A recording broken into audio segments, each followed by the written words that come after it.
இப்போ வந்து rose brothers போற ஒரு இடத்துலயுமே வந்து பிரச்சனை பண்ணிட்டே இருக்காங்க. இது எங்கதான் எண்டு கார்டு போடுறது? அதுக்கு ரோஸ்ட் பிரதர்ஸ் வந்து ஏற்கனவே அவங்களுக்கு வந்து போலீஸ் பாதுகாப்பு கொடுத்துருக்குறாங்க. அவங்கள வந்து ஒழுங்கா அணுகி கருத்தியலா பேசினா அங்க பிரச்சனை கிடையாது. இந்த ஒரு விரல் இருக்கு, இந்த ஒரு விரலை சுட்டி காட்டி பேசலாம். இந்த ஒரு விரல் வந்து ஒருத்தவங்க மேல பட்டாலே கேஸு, அது பட்டாலே கேஸு. அதே மாதிரி ஒரு ஒரு வார்த்தைகள் இருக்கு, அந்த வார்த்தைகள் வந்து அடுத்தவங்களை ஒருத்தலாகவும் இல்லைன்னா அவங்கள இது பண்றவங்க மாதிரியும் இருந்ததுன்னா அது கேஸ் ஆகும். ஸோ அவங்களுக்கு அந்த எது கேஸ் ஆகும்ன்றது ரோஸ்ட் பிரதர்ஸ்க்கு நல்லா தெரியுது. ஏன்னா அட்வொகேட் ஆகும், இன்னொருத்தர் போலீஸோட இதுல இருக்காங்க. ஸோ அது தெரியுது, அதனால அவங்க அதை கையாளுறாங்க, சட்டத்தை ரீதியா அவங்க கையாளுறாங்க. இது தெரியாம சின்ன பசங்க போய் மாட்டிக்கிறாங்க, அவ்வளவுதான். கொஞ்சம் அவங்க கிட்ட உஷாரா இருக்கிறது நல்லதுதான். ஏன்னா நீங்க இல்லைன்னா சட்ட ரீதியாகவும் இல்லை ஏதோ ஒரு இடத்துல கூப்பிட்டு ஒரு ஆரோக்கியமான விவாதமா எங்கன்னா இந்த சைடு ரோஸ்ட் பிரதர்ஸும் இந்த சைடு தாவக நிர்வாகிகளும் ஒரு விவாதத்தை ஏற்படுத்தி அந்த கருத்தியெல்லாம் மோதிக்கிட்டாலும் நல்லா இருக்குமோ அப்படின்ற மாதிரி தான் எனக்கு தோணுது. உங்களை பொறுத்தவரை ரோஸ் பிரதர்ஸ் வந்து கரெக்டா பேசுறாங்களா, அரசியல் தெரிஞ்சு பேசுறாங்களா? ஆமா, அவங்க அரசியல் தெரியுது, அரசியல் புரிதல் இருக்கு. இன்னைக்கு சாட்டை துரைமுருகன் ஒரு சேனல் வச்சு நடத்துறா போல. ஆனா நான் எல்லாத்தையும் பார்ப்பேன், ஏன்னா தாவேக்கலை எல்லாத்தையும் பார்ப்பேன். என்னோட வேலை அதுதானே, பத்திரிகையாளர்ன்றதுனால நாங்களும் ஆர்டிகல் போட வேண்டியது இருக்கு. ஏன்னா நாங்க வந்து அச்சு ஊடகத்துல ஒர்க் பண்றோம், ஆமா பிரிண்ட் மீடியால இருக்கிறதுனால நாங்களும் ஆர்டிகல் போட வேண்டியது இருக்கு. ஸோ இது நான் பாக்குறப்போ எழுச்சி நல்லா இருக்கு, இது தாவேக்கால சூப்பரா இருக்கு, எல்லாமே இருக்கு. ஆனா சில பசங்க பண்ற தப்பான இடம், அதாவது ஒரு கோயில்ல சாமி கும்பிட போறாங்கன்னா அந்த இடத்துல போயிட்டு இது பரப்பணும், அது தேவையில்லையே. சபரிமலைக்கு போறீங்க, அங்க 18ஆம் படி ஏறுறப்ப இது, ஏன்னா அங்க எல்லா மதத்தவரும் இருப்பான், எல்லா கட்சிக்காரனும் இருப்பான். மற்றவங்க மனசு எதை நம்பி எதை நினைச்சு வராங்களோ அந்த இடத்துல அது கிடைக்காம போகுதுல்ல. அது படம் பார்க்க வரப்போ புருஷன் முன்னாடியோட குழந்தையோட வந்து உட்காருவாங்க, அந்த இடத்துல வந்து வேற ஒருத்தவங்க அந்த மாதிரி திணிக்கிறது, இந்த மாதிரி பண்றதுலாம் கெட்ட பேரு அந்த கட்சிக்கு தான். ஸோ இவங்க அதை பண்றாங்க பண்ணலன்றது அப்படின்னு சொல்லல, இவங்களுக்கு அந்த அரசியல் புரிதல் இருக்கிறதுனாலதான் கரெக்டா பேசலாம். அந்த சாட்டை துறைமுருகனோட எல்லா சேனலும் நம்ம பாக்குறப்போ வியூஸ் யாருக்கு அதிகமா போகுது அப்படின்னு நம்ம பாக்குறப்போ ரெண்டு பேர், அதாவது நாம் தமிழருக்கும் சரி இந்த ரோஸ்ட் பிரதர்ஸ்க்கும் சரி சில நண்பர்களோட தாவேக்கா நண்பர்களோட இதுவை எல்லாமே பாக்குறப்போ இவங்களுக்கு கொஞ்சம் அதிகமா போறதுக்கு காரணம் ட்ரெண்டிங்ல பேசுறாங்க, அசிங்கமா பேசல, கரெக்டா பேசுறாங்க, பக்காவா போகுது. சில தாவேக்கா நண்பர்களோட வியூஸும் அதாவது அவங்களோடதும் நல்லாவே போகுது. அவங்களும் அசிங்கமா ஆபாசமா பேசுறதை குறைச்சிக்கிட்டாங்கன்னா முழு நேர அரசியல்வாதியாகவும் நல்ல அரசியல்வாதியாகவும் இருக்க வாய்ப்பு இருக்கு.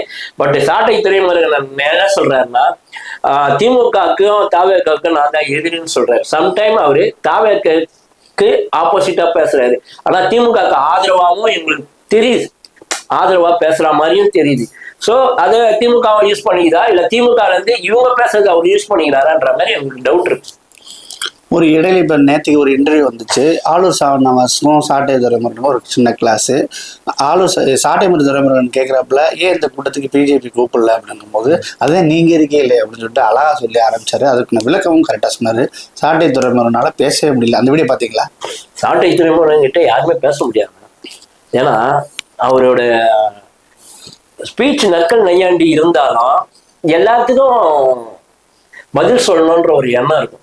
இன்னொன்னு நம்ம தான் நம்மளை விட இங்க யாருமே கலாய்க்கிறதுக்கு ஆள் இல்லை அப்படின்ற ஒரு தலகணம் இருக்கும் அவர்கிட்ட. அது ஏற்புடையதானா, உனக்கு மேல தாத்தா வைகோ அண்ணனே கம்முனுகிறாரு, அவரு கூட இருந்து ஒருத்தர் இப்ப போயின்னு இருக்காரு நாஞ்சில் சம்பத்து, அவரை நீங்க கலாய்ச்சிடலாம், அந்த ஆள் ஒரு காசுக்காக எங்க வேணா போவாரு. பட் நீங்க பேசுறதுலாம் பெரிய அளவு பெரிய ரீச்லாம் இல்லை. உங்க கட்சிக்காரங்களே உங்களை விட நல்லாவே பேசுவோம், சில பேர் இருக்காங்க, எங்களால சொல்ல முடியும். பட் நீங்க என்ன நினைக்கிறீங்கன்னா, உங்க நாம் தமிழர் கட்சிக்காக செயல்படுற ஒரே சேனலு இந்த சாட்டை துரைமுருகன்றது தப்பு.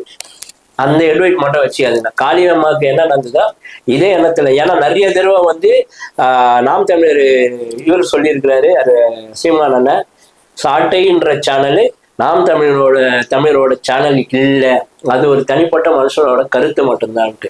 ஸோ அதனால எட்வைட்டாகவும் எல்லாரும் நான் தான் தலைவராகவும் நான் சொல்றதுதான் கரெக்டாகவும் நினைக்கக்கூடாது. இந்த உலகத்துல அப்பனுக்கு அப்பனும் இருப்பான், அதனால அந்த எட்வைட்டை விட்டுருங்க.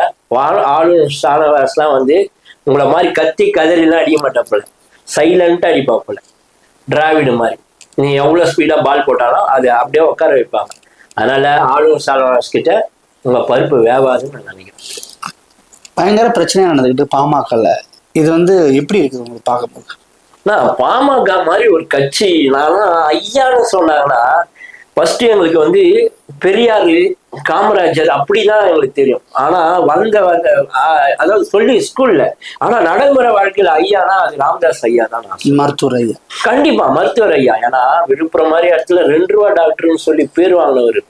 அந்த அந்த ஒரு மக்களை, பாட்டாளி மக்களுக்காக தமிழ்நாடு இல்லை இந்தியா ஃபுல்லா சுத்தி அதை தேர்ந்தெடுத்து இத்தனை இவ்வளோ ஜாதியில இவ்வளவு ஆளுங்க இப்படி மாறி கிடக்குறாங்கன்னு ஒரு 32 டீமை ஒன்று சேர்த்து ஒன்னாக்குனவர். அது மட்டும் இல்லாம இவர் இருக்கிறார்ல இந்த பாபா, ஒரு பாபா சொல்லுவாங்களே பழனி பாபா. பழனி பாபா அதுல பயணிச்சவர்.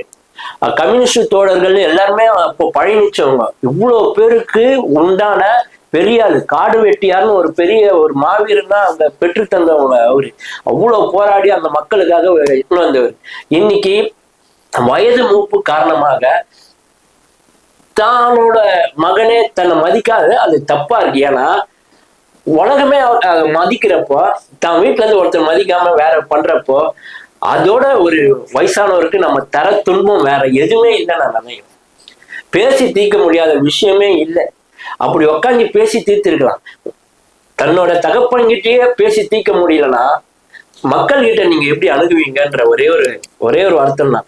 ஆனா இன்னைக்கு அவரு நடந்து அவர் பழைய மாதிரி இருந்தாருன்னா அரசியல் சாணக்கியன் யாருன்னா அவர் தான் சொல்ல முடியும். ஏன்னா தேர்தல் அறிக்கையை தயார் பண்றதுல அவருக்கு மிஞ்சினது வேற யாரும் இல்லை. கலைஞருக்கு அடுத்து கலைஞர் பண்ணுவாரு, இவரும் பண்ணுவாரு.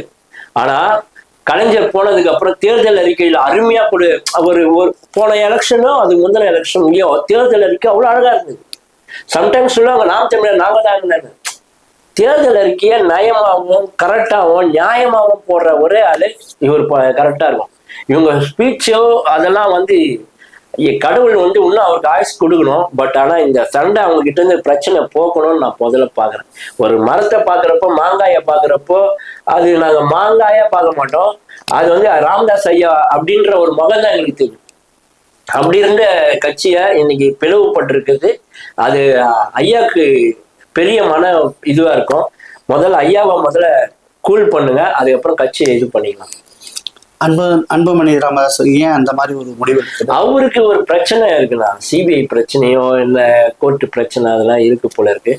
அதனால அமித்ஷா வந்தப்போ இணைஞ்சிட்டு போற அவ்வளவுதான் அப்படின்னு ஒரு வார்த்தை சொன்ன உடனே அதை செஞ்சுட்டாப்புல.